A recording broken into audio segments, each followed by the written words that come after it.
Muito bem, senhoras e senhores, sejam bem-vindos a mais um Cripto Hoje. Hoje, dia 21 de dezembro, tá chegando a nossa última live aqui do ano, que vai ser na sexta-feira, né? A gente tá agora fazendo Cripto Hoje quase que por procedimento, assim, porque a gente só tá na preparação, estudando ali para poder fazer a live de sexta, que, cara, sexta-feira, às 6 da tarde, né? Lembrando vocês, vai começar a nossa live da Bola de Cristal. A gente deve ir até 11 da noite, meia-noite, com todas as previsões para o ano de 2023. Vai chamar um monte de gente aqui para participar. Então, né, já lembrando todo mundo, normalmente a gente faz esse lembrete no final da live, mas dessa vez estou lembrando aqui no começo, porque vai ser muito, muito importante, vai ser a última live da Mercúrios no ano, que assim que terminar essa live aqui, vocês vão cair lá, e aí já deixem o like, marquem o lembrete, e agora já também reservem o horário lá na agenda de vocês para poder falar disso, beleza? E aí, hoje, as notícias que a gente vai trazer aqui é principalmente falando sobre uma postura que o Banco Central do Japão, que é um banco central que acho que a gente nunca falou aqui antes, teve ontem, que surpreendeu todo o mercado, alterou todo o mercado, porque o Banco Central do Japão tem algumas características bem específicas, isso pode significar algumas coisas para a economia global, e também trouxe aqui também falando para você sobre algumas criptos que estão se integrando com meios de pagamentos, que é uma coisa muito interessante também ali para o futuro, para os fundamentos de cripto, para trazer mais gente para o mercado, né, falar um pouco de segundas camadas do Ethereum, e por último aqui, para a gente fechar, também tem a última carta da Pantera Capital, né, essa carta ela saiu, se eu não me engano, há 2 dias, e a Pantera Capital é uma das maiores gestoras de cripto do mundo, uma gestora institucional, então sempre que ela libera as cartas ali é o tipo de conteúdo que a gente tem que parar para ler e aí naturalmente trazer essas novidades aqui para vocês, certo, Danilo?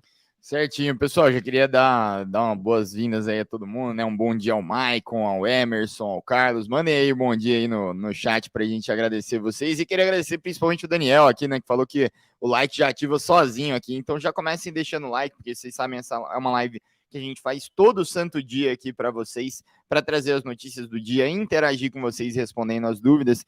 E, Carlos, hoje, normalmente a gente começa com as dúvidas do dia anterior, mas como hoje a gente tem a notícia sobre a BlockFi, eu... desculpa. Tá bem aí? E hoje a gente tem a notícia sobre a BlockFi, que eu sei que muita gente deve estar ansioso para entender o que está acontecendo, muitas pessoas estão com dinheiro lá, então eu acho que hoje a gente pode mudar um pouco ali a dinâmica e começar falando especificamente sobre a BlockFi, o que está acontecendo, para já tentar, né, trazer a melhor informação possível para as pessoas que a gente sabe estão passando por um momento que é muito difícil, né, quando você tem algo acontecendo assim. A gente sabe que algumas dessas pessoas são assinantes nossos, ou então só acompanham aqui o conteúdo gratuito. De qualquer forma, eu acho que essa é uma informação muito valiosa aí para a gente ficar fazendo suspense ou algo assim. Já quero trazer ela logo de cara. Você consegue dar uma geral para a gente do que está acontecendo na BlockFi já? Boa, vamos lá então. Eu até trouxe aqui essa como uma das notícias. O que acontece é que a BlockFi ela está entrando com alguns pedidos, né, principalmente ali pedidos na Justiça dos Estados Unidos, para liberar uma parte dos saques dos usuários, né, de quem tinha colocado dinheiro lá dentro. Ainda não está claro quanto por cento desse dinheiro está liberado, né? Então, assim, já estão sendo enviados alguns e-mails para quem tinha dinheiro ali na BlockFi, né? Para algumas pessoas, colocando que uma porcentagem daquele dinheiro lá ele poderia ser liberado. Isso aqui pode mudar um pouco, porque, como eu disse, é um pedido que a BlockFi acabou de enviar lá para a Justiça dos Estados Unidos, tá? Mas faz parte daquele tipo de pedido de falência que a BlockFi entrou, que é o pedido de falência na categoria 11 lá nos Estados Unidos, né? E ele permite alguns tipos de reestruturações da empresa ainda, só que não deixa tão claro assim se os clientes eles vão ou não ter acesso a esses fundos, até porque não existem todos os fundos dos clientes, né? Se existissem todos, naturalmente, ela não teria tido aquele problema de liquidez, de pausar os saques e tudo mais. A gente também está acompanhando para ver se a BlockFi vai conseguir alguma linha de crédito, alguma coisa nesse sentido, né? Ser salva por alguma outra empresa, mas pelo menos uma parte desses saques, a princípio, estão sendo caminhados ali para ser liberados e provavelmente os usuários eles vão receber e-mails ou comunicações da BlockFi para poder fazer essas movimentações. Legal. E assim, eu não sei se a BlockFi, a gente comentou ontem, né, sobre a questão da Voyager, né, sendo comprada ali pela Binance. Eu queria que a gente comparasse os dois, né, se a gente pode esperar algum movimento assim no futuro, não no futuro próximo, por exemplo, uma Coinbase, uma Kraken, uma Binance mesmo, podendo fazer um aporte, talvez na BlockFi tentar salvar ela. O que a gente pode esperar aí no mercado, cara? Então, isso aqui é interessante, né? A gente cheguei a comentar aqui da Voyager com vocês ontem, porque aconteceu aquele caso da FTX que tinha liberado linhas de crédito para BlockFi e para uma outra empresa ali de empréstimo, se eu não me engano foi até a Voyager mesmo, Isso. que estavam devendo dinheiro para a FTX. Então, as empresas de empréstimos estavam mal das pernas ali, estavam sem liquidez para poder honrar os saques dos usuários, e aí chegou a FTX ali, né, como se fosse um investidor salvador e falou, ó, vou te fornecer uma linha de crédito aqui, e aí você consegue honrar esses saques que eram dos seus clientes, só que depois foi descoberto, né, que essas empresas de empréstimos, elas estavam com, elas tinham, a FTX tinha dívidas com elas, né, então a FTX meio que liberou essa linha de crédito para que a dívida que a FTX, né, tinha depositado lá nessas empresas, o colateral dessa dívida não fosse jogado no mercado e aí a FTX fosse liquidada e tivesse um prejuízo. Então, sempre que a gente tiver essas empresas de empréstimo podendo ser compradas, acende esse alerta se pode ser a mesma coisa ou então se é realmente uma compra legítima, né?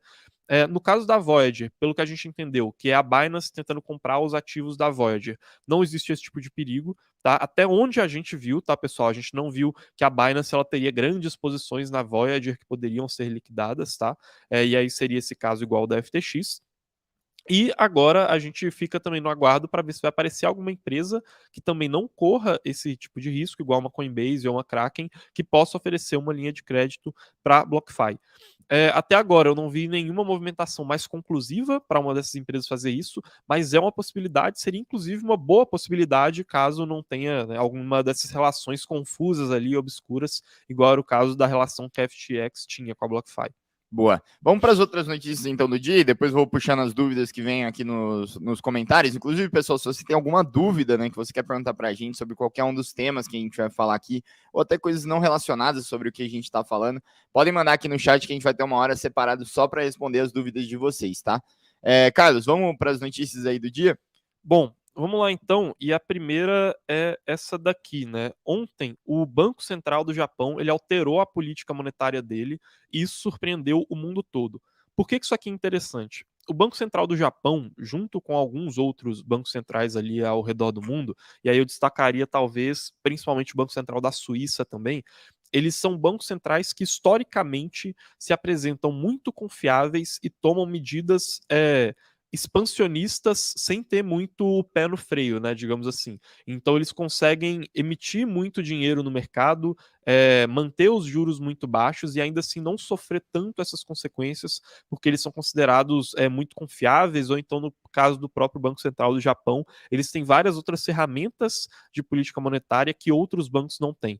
Então quando a gente vê o Banco Central do Japão mudando a política econômica dele, um banco central que historicamente aí nesses últimos 20 anos ele tem tido uma política muito mais forte do que de outros bancos centrais, de manter taxas de juros muito baixas e de fazer compra de títulos no mercado, despejando liquidez no mercado, isso é um sinal para a gente de que, olha, pode ser que realmente a economia global, né, e a recessão e esse cenário de inflação global ele esteja muito mais grave do que outras pessoas imaginavam, né? E é justamente isso que a gente vê aqui, tá, pessoal?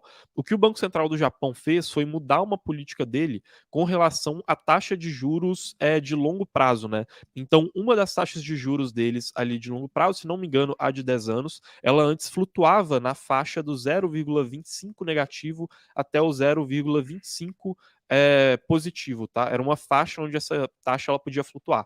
Só que agora ele permitiu que essa taxa flutue em uma faixa mais alta, né? Que é do menos 0,5 até o 0,5. E aí, quando isso aconteceu, essas taxas elas foram, né, desse 0,5 que era o permitido para esse 0,5, né? Praticamente dobraram ali no mercado.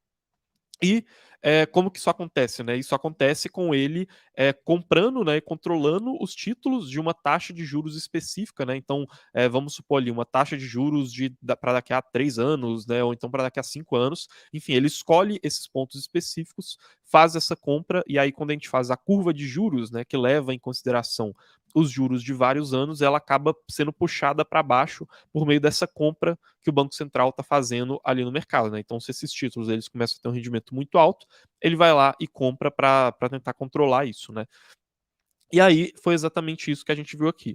É uma surpresa mais nesse sentido de mostrar para a gente que o Japão ele mudando esse tipo de política econômica pode significar muita coisa ali para o restante do mercado, né? E aí aqui também trouxe uma thread do Jim Bianco, né, que é um desses pesquisadores ali de uma casa de research sobre macroeconomia, e ele fala justamente disso, né, que ninguém esperava esse tipo de mudança sendo feita pelo Banco Central do Japão, né? Então, em resumo, ele mostra para a gente um pouco deles começando a ficar mais preocupados com a inflação, né? Então, o Banco Central do Japão ele mantinha uma taxa de juros ali, ainda mantém, de menos 0,1, né? Então, uma taxa um pouquinho negativa, ou seja, uma medida bem expansionista, sim. Só que eles, né, que é, como eu disse, até o Japão, né, então não é uma coisa que muitos economistas esperariam, está sofrendo com uma alta inflação e tendo que fazer esse controle, né?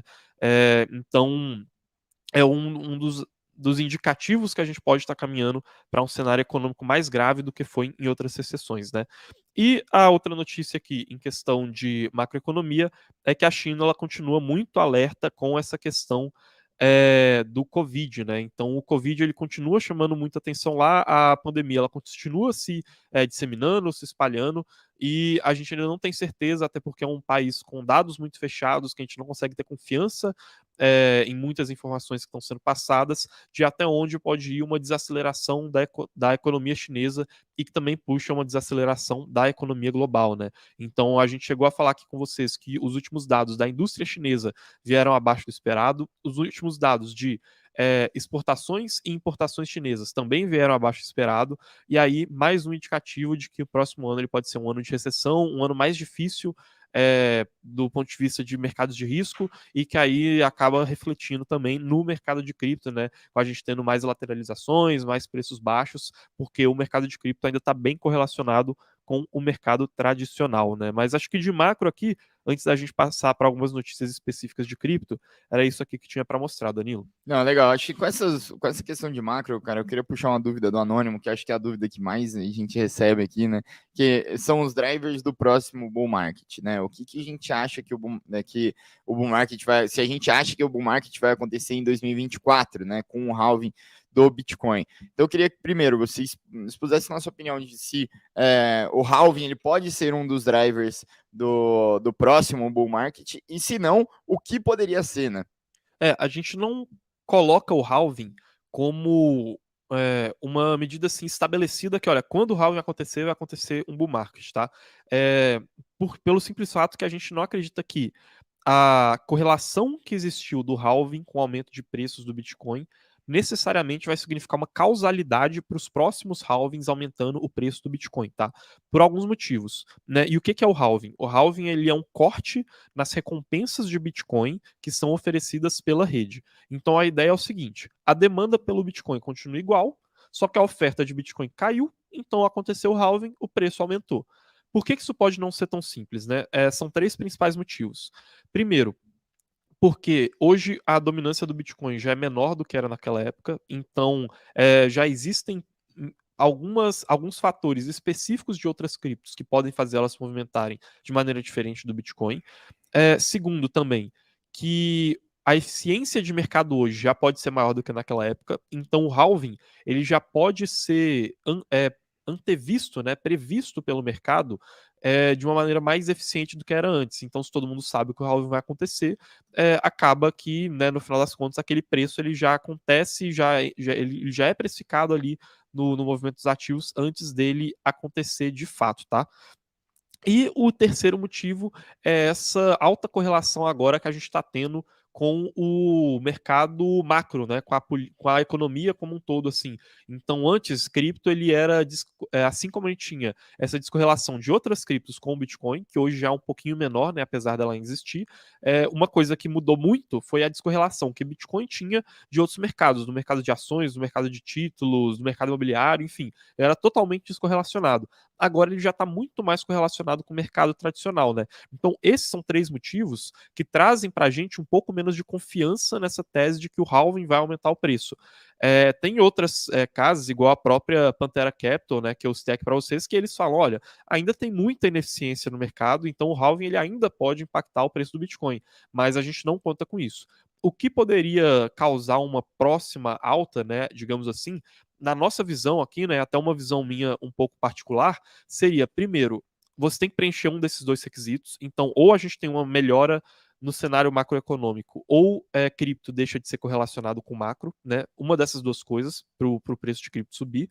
E levando isso em consideração ali como um gatilho de preço, né, de entrada de capital no mercado, ali uma coisa de mais curto, médio prazo, aí a gente teria outros fatores de mais longo prazo que poderiam fazer as altas do preço de cripto serem maiores do que a gente teve nos últimos ciclos, que são fatores de adoção. Então, cripto resolvendo os gargalos dela, né? Ou então, resolvendo questão de usabilidade, ficando mais fácil para o usuário interagir com cripto, criando mais infraestruturas, conectando com mais empresas do mercado tradicional. E além desses gargalos de adoção, também até alguns gargalos institucionais, né? Então, mais veículos de investimento para grandes fundos de investimentos aportarem em cripto, né? ETF spot de Bitcoin sendo liberados lá nos Estados Unidos, mesas de trade para institucionais, mais capital pesado entrando, junto com essa maior usabilidade, mais usuários entrando no mercado de cripto, eu acho que seria o principal para a gente ter uma alta no mercado de cripto de longo prazo, levando em consideração, né, um desses fatores que poderia ser um gatilho ali que permitiria a entrada de capital no mercado de cripto, porque hoje esse capital, devido ao cenário macro, ele simplesmente não existe, né, para poder entrar ali no mercado, tá? Boa. Legal. Cara, vamos puxar mais algumas notícias enquanto eu estou selecionando as próximas dúvidas aqui. Beleza, então. Ó, seguinte, pessoal, a gente tem aqui mais 3 notícias antes da gente passar para a carta da Pantera Capital, que trouxe algumas reflexões bem interessantes aqui para a gente.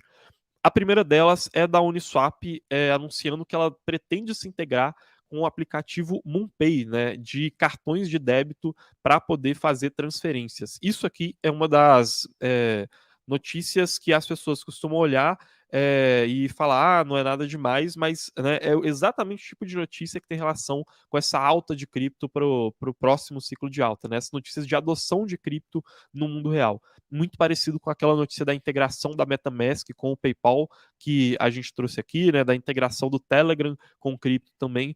E aqui é uma notícia bem interessante nesse sentido. E além da gente ter a Uniswap se integrando com a MoonPay para essa questão de cartões de débito, a gente também tem essa notícia aqui de que a Visa, né, a empresa de cartões ali, concorrente da Mastercard, ela está querendo se integrar, ela tem planos para se integrar com a Starknet, que é uma das soluções de segunda camada da rede da Ethereum para fazer essa integração de meio de pagamentos com os seus cartões de crédito, tá? Essa daqui é uma notícia muito, muito, muito interessante. A Starknet é uma solução de segunda camada da Ethereum que usa a tecnologia de ZK Rollups. Apesar disso, a Starknet ela também está construída por uma empresa que chama Starkware.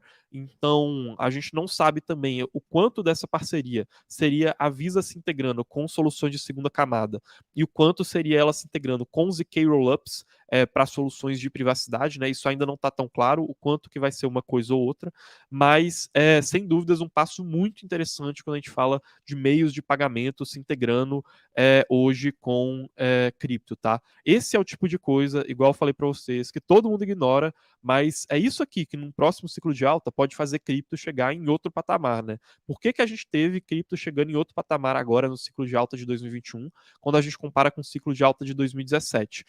Dois fatores. Um deles é mais especulativo, então o dinheiro estava muito barato no mercado, né, realmente. A gente tinha o Banco Central americano abaixando a taxa de juros, os outros bancos centrais também, muitos e muitos dólares sendo impressos e jogados no mercado como se não fosse nada. Então gerou um fator muito especulativo. Eu já vi gente, né, meio nesse chutômetro assim, falando que chegou em 70 mil, mas se não fosse essa especulação, tinha que ter chegado em 40, em 50, né? Então um preço foi muito inflado. E de fato, né, isso faz sentido, o preço foi muito inflado. Esse é um primeiro fator. Mas um segundo fator tem realmente a ver com fundamentos. Então a gente tinha muito mais usabilidade em cripto, desde caixa eletrônico de Bitcoin até a gente ter corretoras oferecendo custódia para os maiores fundos de investimentos do mercado, né? Corretoras como a BitGo, como a Kraken oferecendo custódia institucional, né? Então a gente teve uma infraestrutura muito maior no mercado de cripto, até para permitir especulação, né? Então, NFT surgindo, ferramentas de finanças descentralizadas surgindo para o varejo conseguir conectar e investir em cripto, né? E aí, esse tipo de matéria que a gente está vendo aqui é o mais interessante, talvez, da gente acompanhar, né? Porque, né, são dois tipos, eu acho. A gente tem esse cenário macroeconômico, mas que muitas vezes ele é um ruído para a gente entender o que vai afetar o preço, mas as notícias mais interessantes no longo prazo acabam sendo as notícias de inovações tecnológicas e essas aqui, que são notícias de integração, né? Que realmente, como eu disse, podem alterar os fundamentos no mercado de cripto. E por fim aqui, só trazer para vocês essa notícia aqui, que é uma análise da Missary, né? Muito interessante, que ela falou sobre fatores que podem levar ao crescimento das soluções de ZK Rollups, né? E de Rollups da Ethereum, até porque a gente acabou de falar aqui da Starknet, que é justamente, né, uma solução de segunda camada da Ethereum. E aí, alguns pontos bem interessantes que eles destacam aqui, eu até fiz uma listinha aqui para poder falar para vocês. A gente tem, primeiro, a Coinbase se integrando com a Optimism e um grande crescimento da Optimism e da Arbitrum, que são ZK Rollups, que são, ou melhor, que são Optimism Rollups, que é um tipo de segunda camada da Ethereum, né? E elas estão se integrando, né, com várias corretoras, estão crescendo muito em volume de transações, isso é muito legal. A Chainlink também se integrando com a Arbitrum, então também mostra uma infraestrutura se conectando com ela. E além desse crescimento de Arbitrum e de Optimism, né, crescendo também o valor travado deles, o volume e tudo mais, a gente tem as soluções de ZK Rollups crescendo bastante, né? Então, eles estão hoje enfrentando um dilema entre ter uma maior compatibilidade com a máquina virtual da Ethereum, ou seja, conseguir realizar todas as operações que a máquina da Ethereum realiza, e também enfrentando esse dilema junto com continuar oferecendo uma escalabilidade maior, taxas mais baratas para os usuários, movimentações mais rápidas, né? Então, no geral, fica esse balanço entre compatibilidade com a rede da Ethereum, que o ZK Rollups tem, e outros fatores que envolvem a experiência do usuário em ZK Rollups, tá? Mas, por enquanto, é isso, assim, de notícias, e a próxima, para fechar, já seria ali a carta da Pantera Capital, Danilo. Beleza, vamos puxar algumas dúvidas aqui. Inclusive, eu tenho um recado aqui para vocês, pessoal. Estamos a 5 inscritos de bater 90 mil pessoas aqui seguindo a gente, né? Então, se você aí, uma das 320 pessoas aí que estão com a gente aqui agora ao vivo, caraca, hoje tá difícil, e uma das 130 pessoas que deu like aqui, então, primeiro, vamos deixar o like aí, né, pessoal? Faltando o quê? Vamos bater 200 likes. E se 5 dessas pessoas aí ainda não seguem o canal aqui, a gente já consegue bater os 90 mil inscritos. Lembrando, a gente tem live todo dia, tem muito conteúdo aqui. E na sexta-feira a gente vai fazer uma baita live aqui de bola de cristal com convidados e tudo mais. Mas você acha que uma das maiores lives que a gente fez aqui esse ano, né? Mais ou menos naquele esquema de live do The Merge, né? Que a gente fez antes. Então, deixem o like, se inscrevam no canal. Vamos tentar bater os 90 mil inscritos aí ainda durante essa live aqui. Enquanto eu puxo algumas dúvidas pro Carlos aqui, Carlos, seguinte, o Fabrício Félix, ele está falando que gostaria de saber se a gente investe em alguma moeda que tem fundamentos, porém ainda não foi testada no mercado. Porém, pode ter um grande potencial, claro que realizado todos os estudos. Ô Fabrício, fica muito essa questão assim do que é ter fundamentos, né? A gente não investiria nunca em uma moeda que a gente acha que não tem fundamentos. O que a gente poderia eventualmente fazer é investir em uma cripto que a gente acredita que tem fundamentos, mas que o resto do mercado não vê que ela tem fundamentos, né? Então é igual uma coisa que eles fazem, por exemplo, no mercado de ações, às vezes ele investe em uma ação porque ele acredita que o preço dela pode até não estar tão descontado agora, mas ele prevê um crescimento para ela de múltiplo e como o mercado vai entender esse múltiplo dela, que ele acredita que, por exemplo, daqui a 5 anos, dadas as destravas de valor que a empresa vai ter, ela vai ter um múltiplo de preço de acordo com os lucros que ela gera, e esse múltiplo vai ser muito atrativo para o mercado, e aí ele vai conseguir vender ela muito barato daqui a 5 anos, né? Então, daria para fazer uma analogia ali para cripto, da gente investindo em criptos que a gente vê fundamentos e que o resto do mercado não vê.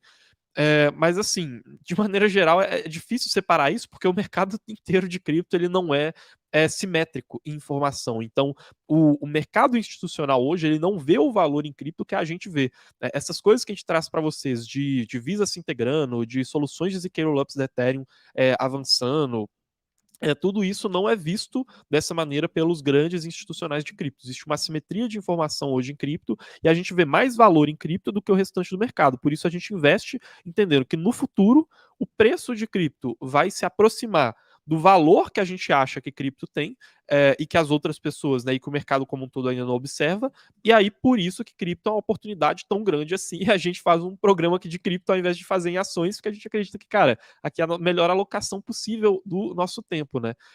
Então entra nessa questão assim, mas a gente não faria uma especulação de investir em uma moeda sem fundamentos por uma aposta, né? Digamos assim.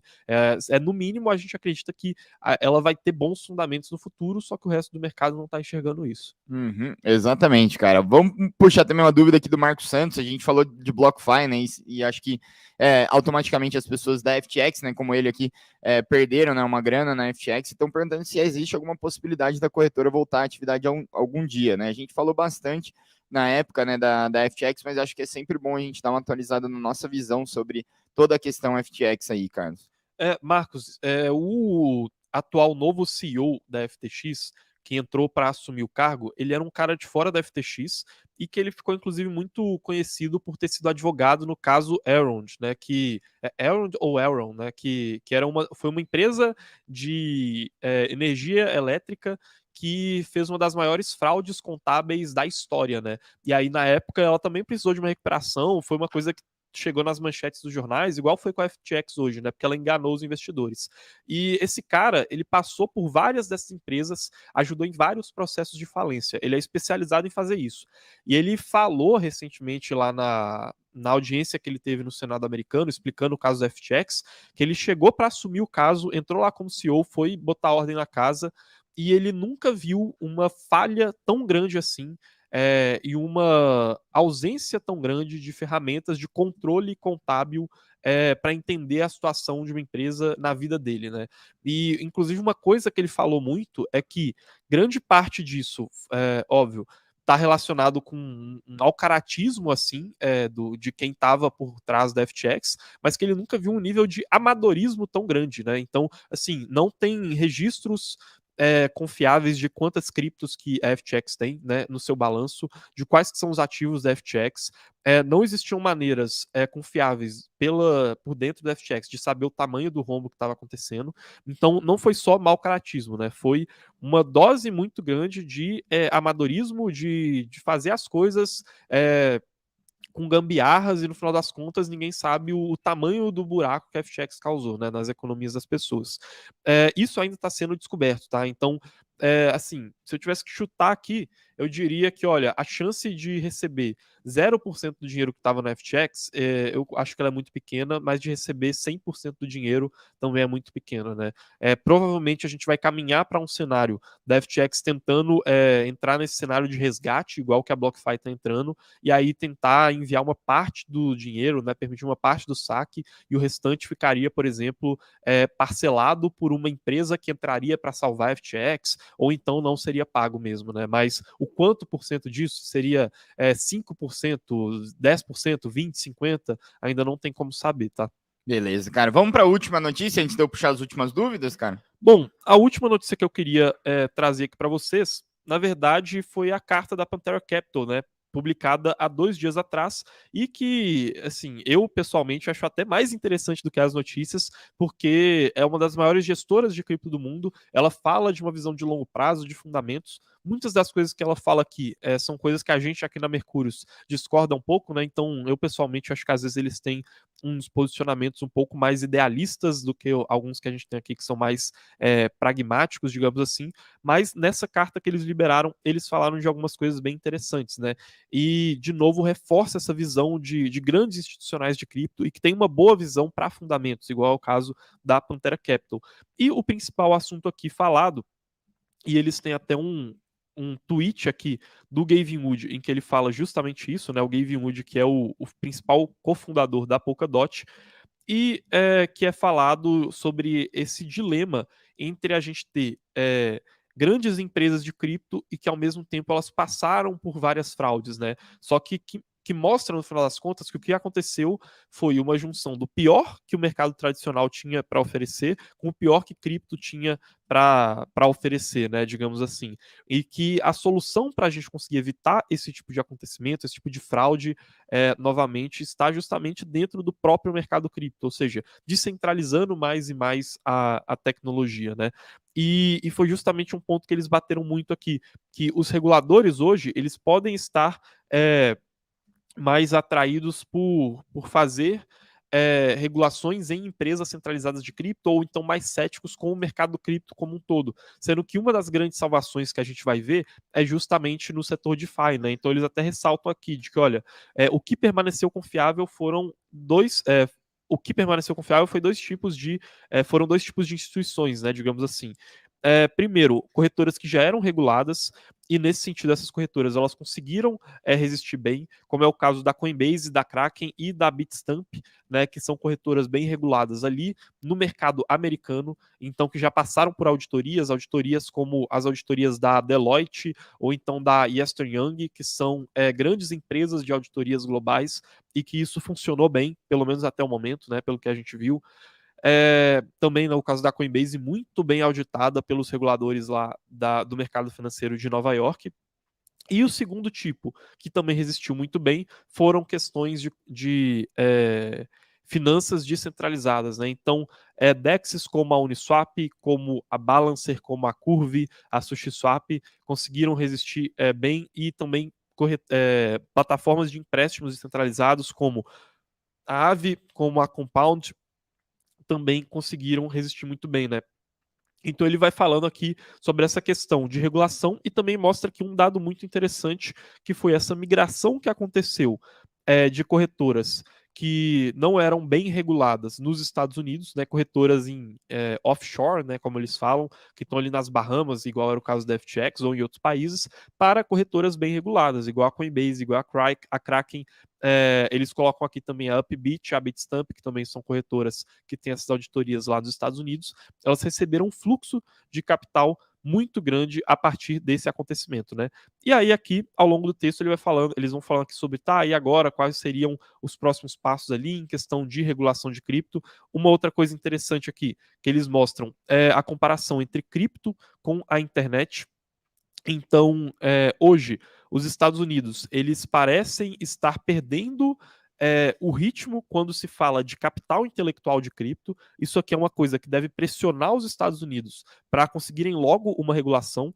Então, no caso da internet, ela surgiu dentro dos próprios laboratórios do exército americano, né? A internet, ela foi um projeto que começou assim, depois foi para as universidades americanas, e aí foi evoluindo. E hoje, várias das maiores empresas de internet do mundo, né, empresas que estão nesse setor do digital, ou elas são dos Estados Unidos, ou então elas são cópias, né, assim, falando num sentido pejorativo, mas que se justificam em uma certa medida, da China com empresas dos Estados Unidos, né?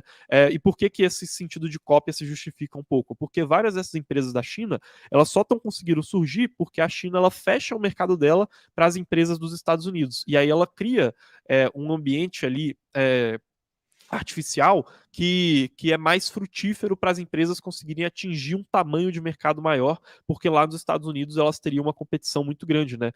Ou seja, se não fosse essa questão, a chance era ainda maior que essas empresas dos Estados Unidos elas estivessem dominando quase que linearmente ali, né? Quase liderando sozinhas ali. Que mostra um pouco de como que foi importante os Estados Unidos terem tido uma regulação e uma permissividade e até um incentivo, em certa medida, do Estado lá no começo e dessas questões regulatórias para que hoje eles dominassem esse setor. Hoje, com os Estados Unidos ignorando ou então não tendo uma legislação coerente para o mercado cripto, eles podem estar perdendo um pouco o ritmo, né, nesse sentido. Eles mostram aqui que hoje, das maiores criptos do mercado, tem 3 ali, né, das 15 maiores, no momento pelo menos que eles fizeram aqui esse levantamento, que seriam os XRP, Solana e Uniswap, que são ali presentes realmente feitas pelos Estados Unidos. De restante, a gente tem, por exemplo, a Polygon, que elas têm bases na Índia, né, a Polkadot e a Cardano na Suíça, Dogecoin na Suécia, Binance em Dubai, Ethereum na Suíça, também ali com a fundação Ethereum, Litecoin em Singapura, inclusive Singapura, que está atraindo várias outras criptos, ali também aparece com o Tron e com Avalanche, ou então criptos globais, como é o caso ali de Bitcoin, de Shiba e de Chainlink, né? Então é justamente isso, assim, mostra que, olha, a porcentagem desse market share ali, né, desse valor de mercado entre os Estados Unidos e o restante do mundo, é muito diferente quando a gente compara empresas de tecnologia, que a gente teria 78% do valor nos Estados Unidos, e cripto, que a gente teria 5%, né? Então, é realmente os Estados Unidos sofrendo com essa questão regulatória. E isso tem muita relação com o que eles chamaram aqui de regulatory black hole, que é um buraco negro regulatório, é, que trata justamente de não ter essa definição específica de se cripto é commodity ou então se é security, e que isso está atrasando muito o desenvolvimento do mercado cripto, né? Aqui o restante da notícia eles vão trazendo mais algumas notícias, né, explicando um pouco mais do caso da FTX, mas são coisas que a gente trouxe aqui mais para vocês, de novo falando sobre essa questão de CeFi e de DeFi, né, finanças centralizadas e descentralizadas, e sobre essa visão dos reguladores, né? Mas eu acho que de maneira geral, esses são os pontos mais interessantes que a gente tinha da carta da Pantera Capital esse mês, tá? Beleza, cara, show de bola. Estamos chegando a 200 likes aqui, pessoal. Vamos deixar o like se isso ajudou vocês, porque isso faz com que o YouTube, né, assuma que esse conteúdo ele tem mais qualidade, ele entrega para mais pessoas, né? Então, vou puxar algumas dúvidas aqui do pessoal. A primeira que eu queria puxar, Carlos, é a do Fabrício. Ele falando em segurança, qual dica a gente daria para o povo que não tem carteira fria, né? Mas que querem ter segurança e diminuir a possibilidade de risco, como o caso da FTX, perder tudo que adquiriu com o sacrifício, né? O Fabrício, eu colocaria ali em uma corretora bem regulada, igual a Coinbase ou a Kraken, tá? Eu acho que isso deve ser menos arriscado do que usar uma carteira quente ali, né? Que a gente chama no computador. Até, de novo, repetindo, né? Ontem eu fiz essa correção, mas é porque de uma informação que eu tinha soltado na segunda, que eu tinha confundido a Trust Wallet, a Atomic Wallet e a Exodus, né? A Trust Wallet, por exemplo, é uma carteira dessas quentes que a gente não confia, principalmente pela relação que ela tem com a Binance, alguns riscos sistêmicos. A Atomic fica ali num meio termo, e talvez a Exodus seria a melhor dessas carteiras quentes, assim, né, digamos assim. Mas ainda assim, eu acharia mais seguro ter as suas criptos na Coinbase ou na Kraken do que ter na Exodus Wallet, por exemplo, tá? Uhum, perfeito, cara. E o Michael Christian aqui, ele tá falando que fala que segue, né, todos os dias aqui os vídeos, inclusive, pessoal, lembrando, faltam 5 inscritos aí pra gente bater 90 mil, já vou conferir ali com a produção se a gente já bateu, mas se inscrevam no canal, porque a gente tem vídeos todo santo dia, a gente vai ter live aqui, às vezes até mais de uma live por dia, para trazer essas notícias para vocês. Ele tá perguntando se tá falando que tem BTC na rede da Binance, né, da BSC, e perguntando se ele é igual ao BTC ou é apenas um sintético da Binance. É apenas um sintético da Binance, tá, Michael? É sempre ideal você ter a cripto na rede original dela. Então, Bitcoin, a rede original é a própria rede do Bitcoin, né? Ela tem uma rede própria, e se você tá com ela na rede da Binance, você tá confiando na segurança da rede da Binance. Sempre que você tem uma cripto, o mais seguro é você ter o mais próximo possível daquela cripto original na rede original. Cada passo que você adiciona nela, então adicionou em uma rede, aí além de estar em uma rede, está em uma corretora, cada um desses passos é um lugar onde pode dar algum erro, tá? E aí é só quando o erro acontece que a gente se lembra dessas coisas. Então o ideal é ter o Bitcoin realmente na rede do Bitcoin, não na rede da Binance, tá? O que você está tendo é uma representação de um Bitcoin que está travado do outro lado, mas que depende dessa confiança. Boa.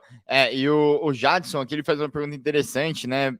Perguntando como se expor aos ZKs, né? Aos Zero Knowledge Proofs e a Starknet. Pô, podia até dar um passo atrás e explicar, né, direitinho o que é o Zero Knowledge, aí que eu acho que o Jadson já tá bem avançado também com a gente. Vamos lá, né? E aí, né, relembrando aqui o pessoal, que é justamente sobre isso que eu falei aqui quando a gente estava falando sobre crescimento das segundas camadas e do ZK EVM na Ethereum, né?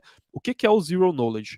O Zero Knowledge, que traduzindo, né, que eles chamam também de ZK, mas que traduzindo é conhecimento zero, é uma técnica matemática de criptografia em que eu te revelo uma determinada informação sem revelar nenhuma outra informação sobre ela, né?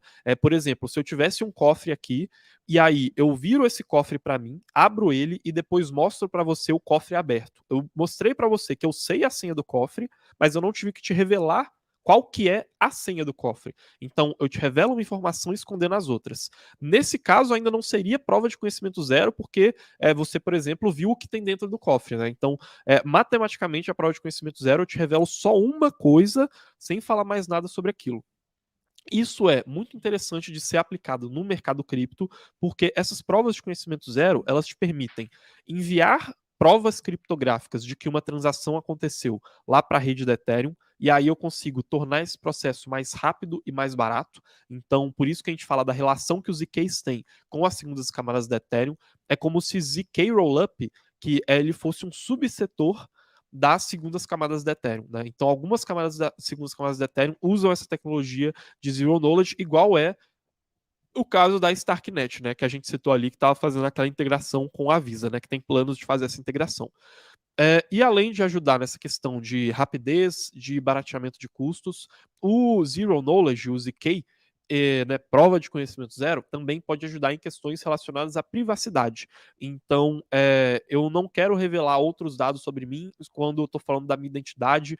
Eu quero provar que eu tenho direito a determinada coisa, eu tenho acesso para entrar numa festa sem ter que mostrar a minha carteirinha de identidade toda com todos os meus dados. Eu quero só provar aquele fator que eu tenho aquele acesso sem ter que revelar outras identidades, né? Ou, quer dizer, outras informações sobre a minha identidade. Então, essas ferramentas de Zero Knowledge, elas também podem ajudar no futuro com relação a isso, né? Aprovar direitos e acessos sem ter que revelar outras informações. Isso é Zero Knowledge. Como se expor a esse setor?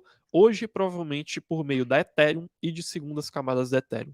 Hoje, não existem tantas segundas camadas da Ethereum que têm essa tecnologia de ZK Rollup, que estão ativas no mercado e que já lançaram suas criptos, mas a gente tem a Polygon, que hoje tem uma tecnologia chamada de sidechain, que é outra tecnologia, mas que ela também está trabalhando em tecnologias envolvendo ZK Rollups, e ela já tem a sua cripto lançada no mercado, e a própria rede da Ethereum deve se beneficiar com o lançamento dessas criptos de ZK Rollups, porque ela deve se tornar uma rede mais escalável, com os usuários interagindo com ela por meio de outras camadas que usem os ZK Rollups, tá?